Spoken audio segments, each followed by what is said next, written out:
You remember those times that you select and drag windows to the corner to open another window beside it? Now there is a feature called Snap, intentionally built for multitasking. Snap has been around since the days of Windows 7, allowing users to easily organize windows to maximize their screen space and get more done.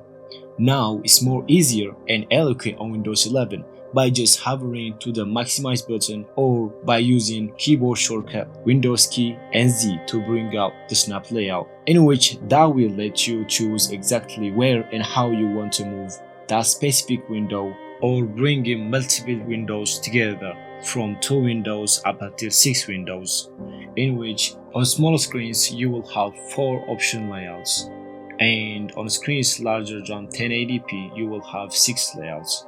And now on Windows 11 you will have the option to showcase and open another tabs that are opened in your window. No more select and dragging windows, and you can use the keyboard shortcut Windows key and the arrows to move your tab around. Plus, that's not the only thing that Snap provides.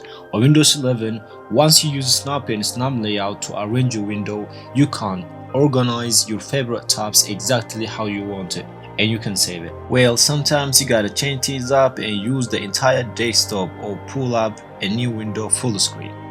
Once you're done, you can get back to your tabs that you arranged earlier and get back to your workflow. Just hover to one of the apps that you snapped earlier and you will see a preview of the entire group.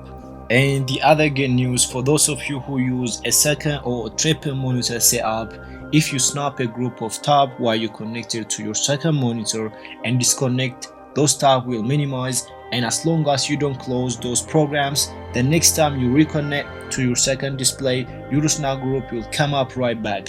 Boom! No more resizing windows or dragging windows to the corner. Okay guys, this is going to be the end of my video. I hope you like it. If you have any question or any suggestion, don't forget to comment down below in the comment section. Till the next one, goodbye.